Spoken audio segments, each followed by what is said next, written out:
अस्सलामु अलैकुम नाजरीन, उम्मीद है कि आप खैर वफ़ीयत से होंगे। आप देख रहे हैं यूट्यूब चैनल। मैं हूं इब्राहिम भुट्टा। आपसे रिक्वेस्ट है कि चैनल को ज़रूर सब्सक्राइब करें, बेल आइकन को प्रेस करना मत भूलिएगा।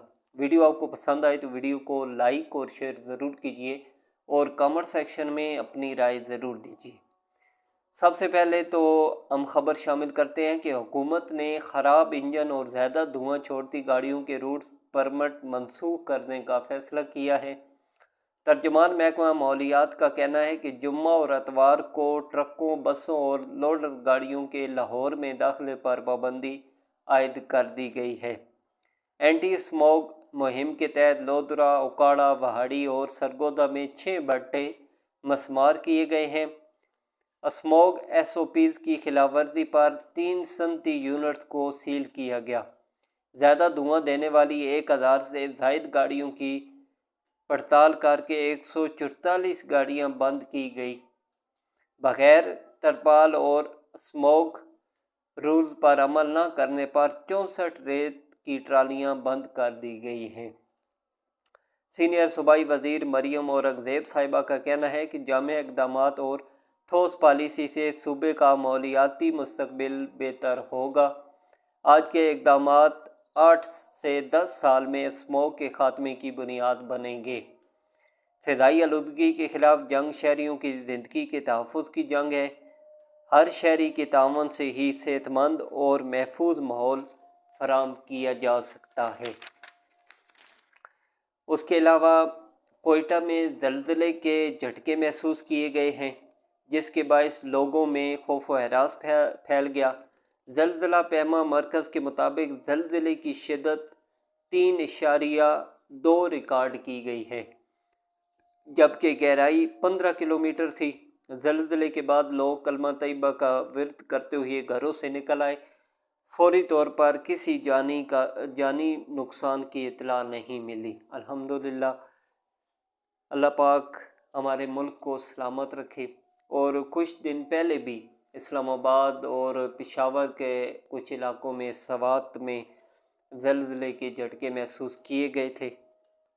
तो अल्लाह ताला हमें इन आफतों से महफूज रखे। उसके अलावा पाकिस्तान स्टॉक एक्सचेंज में 1000 से ज़ायद पॉइंट्स की तेज़ी के बायस 100 इंडेक्स और 1,04,000 की नई बुलंद तरीन सतह पर पहुंच गया। कारोबारी हफ्ते के दूसरे रोज़ पाकिस्तान स्टॉक मार्केट में कारोबार के आगाज़ पर ज़बरदस्त तेज़ी देखने में आई है। 1000 से ज़ायद पॉइंट्स इजाफे के साथ स्टॉक एक्सचेंज में 100 इंडेक्स 1,04,361 पॉइंट्स की सतह पर पहुंच गया है। और कारोबारी हफ्ते के पहले रोज़ ट्रेडिंग के अख्ताम पर 1917 पॉइंट्स इजाफे के साथ पाकिस्तान स्टॉक मार्केट में 100 इंडेक्स 1,03,360 पॉइंट्स की सतह पर बंद हुआ था। दूसरी जानिब इंटरबैंक में डॉलर की गिरावट का सिलसिला बरकरार है। कारोबार के आगाज़ पर अमरीकी करेंसी 7 पैसे सस्ती हुई, जिसके साथ इंटरबैंक में डॉलर 277.97 रुपये से कम होकर 277.90 रुपये पर आ गया है। उसके अलावा army chief general Syed Asim Munir साहब ने कहा है कि मुसल्लह अफवाज तमाम ख़तरात से निपटने की सलाहियत रखती है। कौम की हमायत से अफवाज मुल्क के ख़िलाफ़ हर साजिश नाकाम बना देगी। ISPR के मुताबिक आर्मी चीफ साहब ने नारोवाल और सियालकोट में ट्रेनिंग फील्ड का दौरा किया। आर्मी चीफ साहब की आमद पर कोर कमांडर गुजरावाला और IG ट्रेनिंग ने इस्तकबाल किया। आर्मी चीफ साहब को मशक के मकासद पर ब्रीफिंग दी गई। ISPR ने बताया कि आर्मी चीफ साहब ने जवानों के साथ दिन गुजारा और जवानों के तरबीती मेयार, पेशावराना तैयारियों और बुलंद जज्बे को सराहा। आर्मी चीफ साहब ने मशकों का भी मुआयना किया और army chief general Syed Asim Munir साहब ने दुश्मन के किसी भी हमले से निपटने के लिए मुसलसल तैयार रहने की अहमियत को उजागर किया। मशक का मकसद जवानों की पेशावराना सलाहियत को बढ़ाना है। उसके अलावा पेशावर हाई कोर्ट ने बानी PTI इमरान खान साहब की अहलिया बुशरा बीबी کی 23 دسمبر تک رائیداری ضمانت منظور کرتے ہوئے گرفتار نہ کرنے کا حکم دیا ہے۔ پشاور ہائی کورٹ کے جسٹس وقار احمد صاحب نے بشریٰ بی بی کی رائیداری ضمانت کی درخواست پر سماعت کی۔ وکیل درخواست گزار نے کہا کہ بشریٰ بی بی کے خلاف 27 مختلف کیسز بنائے گئے ہیں۔ عدالت نے استفسار کیا کہ ایک ہی ضلع میں 27 مقدمات بنائے گئے ہیں، کیا سارے مقدمات ایک ہی دن میں بنائے گئے ہیں؟